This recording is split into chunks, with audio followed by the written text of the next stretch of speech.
Hello everyone, welcome to 2D Board Gamers. My name is Dave. And I'm Dirk. And today we're going to do an Iceman Hero Pack review. So we both played Iceman in all 5 or 6 aspects, depending on how you want to think about it. Let's see. Yep. And so we thought we'd give our thoughts on how we think Iceman plays, and go over his hero cards, and then at the end we'll do a couple of cards that we think would go really good with him, either because we have used them already with him and we like the way they work with him, or ones that we've kind of thought about, hey, this would actually work pretty well with him. So and Dirk and I, we play 2 players a lot, so we might do a couple of who we think are good team-up team-up players as well. Yep. All right, so first of all, let's go over Iceman's power. So he has got a thwart of 1, attack of 2, 2 defense. He has the freeze ability. When Iceman makes a base attack or defense against an enemy, attach a set-aside frostbite to the enemy. So he's got 6 of these frostbites. It's a permanent condition. Attached enemy gets -1 scheme and -1 attack. After attached enemy activates or leaves play, set this card aside. See, so that, I guess that technically makes it semi-permanent. Yeah, because it doesn't actually goes away. And then you want to read what Bobby does? Bobby sits down and relaxes in the pool with a nice margarita. But so he has a recovery of 4, and then he begins the game with 6 frostbite tokens set aside. So most he's ever going to have is 6. We actually did we get up to 6? No, we got up to 5. We've gotten up to 5. We haven't gotten all 6 out yet. But and then he's got the cool off ability. So then after you change to Bobby Drake, then you shuffle 1 ice card from your discard pile into your deck for each copy of Frostbite in play. So if you can manage to do it with like 2 or 3 out there, you get a couple of cards back. So, yeah. And so, I mean, you can actually, you can get a pretty good engine going with him there to where you basically get his cards back almost every turn if you're flipping back and forth, like every other turn. Although, we don't tend to flip quite that much with him, but you could if you wanted to. And you've got that option. Okay. Sorry, I didn't sort the cards before we started rolling. All right, so he has 2 signature allies. They're the same, and they're clones of each other for some reason. So there's snow clones, 2 ally thwart. Har. It's got a dash thwart, so they can't thwart at all. Attack of 2 with an asterisk. Cannot have upgrades attached. Yeah, that was a huge disappointment because I saw these. I kept trying to put upgrades in my deck whenever I got this, and I said, nope, I can't do that. Yeah, and I had thought about a snow clone sidekick deck. That's what I was thinking. That was the first thing I thought of, was I wanted to do the sidekick deck with them, but you can't. I was disappointed. But the good news is they take -1 consequential damage after it attacks an enemy with a frostbite attached. Yep. Okay. All right, so then we've got his power belt here, which gives him 3 hit points, so that's nice. But more importantly, it gives him a wild resource that he can use for an ice card. And he's got, 9 ice cards, I think it is, something like that? There's a lot of them. There's a lot of them. Yeah, almost this entire kit. Yeah, it's not quite the whole thing, but it's a lot of them. Here's one of the non-ice cards. It's the Cryokinetic Perception. It costs 2. It's an upgrade superpower. After resolve your freeze ability, exhaust this card, draw a card, and if that card has the ice trait, ready Iceman. That is really huge. And he's got, almost every one of his cards is an ice card. Yep. All right, especially if you can build a thin deck with him, you get to him a lot more often. He's got his Ice Slide here, which this is a really nice card. It's a 2-cost upgrade. It is an ice, and it's a superpower, so you can use Death Focus on this. What is it? Death Focus and Team Building, both on this. But whenever it's out in play, it gives him +1 thwart, +1 attack, and +1 defense, and it gives him the aerial trait, which we didn't really, whenever we were looking at cards to work with it, we didn't really look at the aerial as much. But yeah, that's actually something. Whenever I built with him, I think I did actually throw in something that took advantage of that. But unfortunately, whenever you flip down to Alter Ego, you do have to shuffle the card back into your deck. But it goes into your deck and not into your discard pile, so you do get it back quicker. You don't have to wait to cycle all the way through. Yeah, so you can do a Hone Technique Dive Bomb deck with him if you want. Yeah, and what was it? Unfortunately, we It took us a couple of games. I think we each played him a game or so before we realized that it went into his deck and not his discard. So, All right, so he has 2 copies of Frozen Solid. which is his version of the webbed up. Right. So it's a 3-cost upgrade. Condition Ice, hero form only, attached to an enemy, max 1 per enemy. When attached enemy would activate, discard Frozen Solid instead, and then attach a set-aside copy of Frostbite to that enemy. So yeah, so it does it on any activation. So it will do it on a thwart as well, when it goes to scheme as well. So Right, but the nice thing is, where webbed up, the stun doesn't work against someone who's stalwart. The Frostbite will still give him a -1. Still does. All right, and then we have his Ice Wall. So it's a 4-cost support, but as a forced interrupt, and it is an ice card, as a forced interrupt, when an identity would take any amount of damage from an attack, you put the damage on there instead. Then if there's at least 8 damage there, you discard it and attach a Frostbite to that enemy that just attacked. So the cool thing about this one is... affects the whole team. Yeah, so you can use this and you can protect other players. So if you're playing a protection deck with them, this is a great card. So, yeah. But even if you're not playing protection, it can help the protection player because it's like, hey, I can soak up 8 damage for you. Yep. So. All right, then we have, we have a camera bump. It wasn't me this time. It wasn't. We have 2 copies of Arctic Attack. It's an attack ice superpower. So in addition to like we said with the team building and the def focus, this would also work with martial prowess as well. Yeah, so you get 1 back? Well, you only have to use 2 of them, but you have a choice, which is really nice. So you could deal 4 damage to an enemy and then attach a Frostbite to him, or deal 6 damage to an enemy that already has Frostbite attached. Yep. I love the ones that they give you a decision to make. I like that. All right, so then we got the superpower here. It's a 3-cost event. Sorry, not the superpower. The Ice Blast, which is a superpower. See, that's what I meant. But it's a hero action, so you can choose a player. You attach a set-aside copy of Frostbite to the villain, and each minion engage with that player, and then deal 3 damage to everything that's got a Frostbite attached. So the cool thing is if you had already attached a Frostbite to to a minion in front of you, and then you choose somebody else and play this card, it's going to deal it to the minion in front of you as well. Yes. Because it's everyone that's got a copy, not that's attached to them. Right. So it's like an explosive arrow, but then it also adds Frostbite so that if they survive the explosion, they're still going to have the -1 when they activate. Yep. And then the last cards from his hero kit is his Thwart card. It's 3 copies of Chill Out. It's a 2-cost event, Ice Superpower Thwart. Hero action Thwart. Remove 3 threat from a scheme. Attach a set-aside copy of Frostbite to an enemy. See, I wanted to call it Chillax, but David said no. Yeah. And then Wouldn't let me do it. I want to take a marker, mark it out, and write it over there. But he said no. He said I had to buy a whole new set. You have just to buy do your own copy if you want to do that. So we're not going to do that. All right. So next we want to kind of go over a couple of heroes that we think he teams up with. The obvious candidate is Cyclops. Because he has a team-up card with Cyclops. No, he doesn't. Doesn't he? No. Oh, no, that's right. No, he doesn't. Who is his team? Does he have a team-up card? He does not. No, okay. But it's because Cyclops adds attachments. Cyclops likes attachments. Right. And that means he's got 6 ready-made attachments that can just drop out there. Yeah. So then, you let Iceman put a Frostbite on, and then he can use his Optic Blast.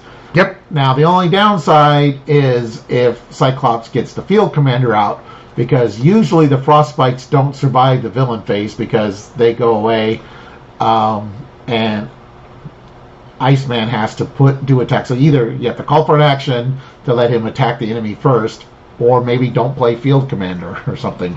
That's the only downside. But his bestest friend is... What? No, absolutely not. No. Okay, so I don't normally say don't play 2 heroes together, but I'm going to say don't play these 2 together unless you really want to frustrate somebody. Because Bishop likes to take damage, and Iceman likes to prevent damage. Right. So they do not play nice together. But the ice wall is a way to avoid a whole bunch of damage. I mean, it got to the point that I would, like in our games that we didn't record for the channel, and just our normal play group, I was playing Iceman and Dave was playing Bishop, and I was refusing to play the ice wall or whatever because I'm like, no, I've been on the receiving end of that. I don't want to do that to him. I can't do it. Yeah. So, and Dirk, I don't know if it was in a video or just like a comment, he thought it was kind of interesting because, Bishop and Magic came out in the Age of Apocalypse box, and then the very first hero that came out is Iceman, who doesn't play nice with one of the two heroes of the latest it was like, product. I mean, I liked it in concept, but once we tried to play it, no, I was not the biggest fan of that at all. All right, so we're going to go over a few cards that we think are really good with him. So first, in the basic aspect, would be Def Focus. So 1-cost upgrade, max 1 per player, exhaust Def Focus, reduce the resource cost of the next superpower card you played this turn by 1. And the really nice thing is he's got a lot of superpowers. Yeah, and I'll play Def Focus on a lot of characters, but this is one I will make sure it's in there because he's got so many. But see, another card that we think is really good, and we've mentioned already, is Team Building Exercise. Because so many of his cards have the ice ability, this is a good one. And yeah, I'll include this with a lot of characters, but what I almost never do, but I always do with Iceman, is I will put 2 copies of this in his deck because he has so many ice cards. Right. That, I mean, it is just phenomenal. Yeah, because he's Ice and X-Men. So not only does the team building help with all his ice cards, but it also helps with his 2 snow clones. Or if you decide to put X-Men allies in there, or any X-Men cards as well. So, I mean, you get a lot of mileage out of this card with him that you don't quite get as much of with other some of the other characters out there. All right, so we're going to go over some other aspect cards. I kind of spoiled one already. Did you? Yep. I moved it up there and pulled it back down real quick. All right, so Desperate Defense. This is great because Iceman has his, his freeze power works for attacks and defense. So you can defend with Iceman. You'll put a Frostbite on the villain, and then you play Desperate Defense, and now you've got a 4 defense, and the villain has a -1 to their attack. Yeah, so and that's assuming you haven't already got another Frostbite on him already from before or something. Yeah.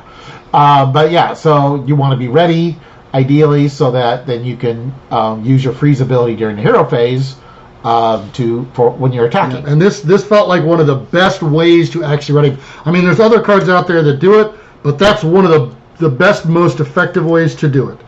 All right. Next, we've got a card, an aggression card that this is one that I haven't actually played it with him. I know it came with him, but outside of playing, we always play the decks exactly like they come before we break them down the first time. And so I have actually played with the card, but I haven't used it since then. And I got to look at this again to reevaluate it. And this is actually a great card with him because he attaches upgrades all the time. You put this on the villain, you can turn around, or you put the Frostbite on the villain, you turn around and play a take that. And then if you've got a hone technique on top of it, you're doing a ton of damage. Assuming you've got the aerial, your aerial out. Yeah. But yeah, because then you would do 10 damage to an enemy. And it's also, again, it's a great card for Cyclops as well. Yep.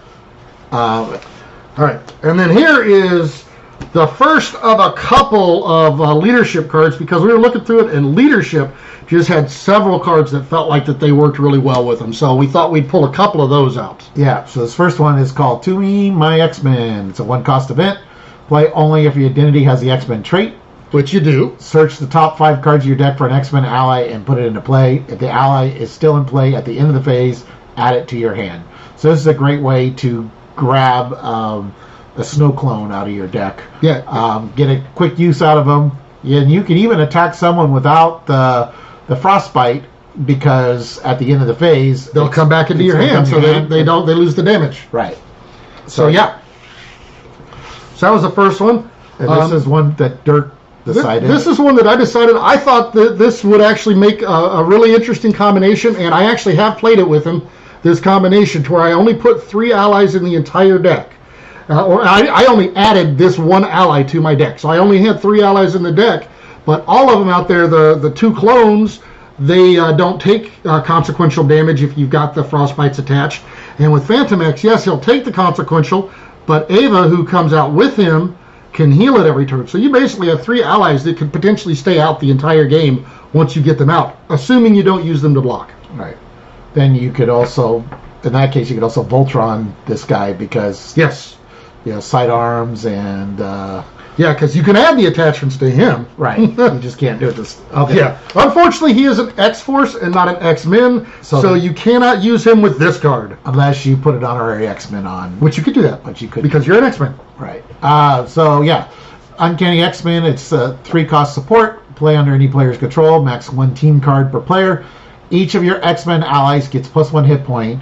If each of your characters has the X-Men trait, each of your X-Men allies costs 1 fewer resources to play. So it helps you keep your snow clones around a little bit longer because they can now actually attack people without the frostbites on them if you need to. And they can do it an extra time now. But if you do happen to lose one of them for whatever reason, you can get them back cheaper as well. Yep. But again, you have to have all X-Men for that. And then again, also because of the fact that he has those 2 signature allies that stay out, Band Together can be a really good card with him because it generates a wild for each ally in play. And so that means there's a good chance you're going to have 2, and depending on the strategy you use, potentially 3 allies out there. So this could be worth 3. Now, the drawback and downside to this is if you get this early before you get anybody out, it's worth nothing. Right. And that has happened to me enough times. I've been burned by it that I tend to be a little bit more careful about using this card now. Yeah, I very rarely play this card because of that. But he's a deck that I'll play it in. Yeah, so the fact that you can keep the allies out. But yeah, the fact that it doesn't have a resource printed on it is kind of a little You know what I just thought about? I can't believe this is not my Scott Summers deck.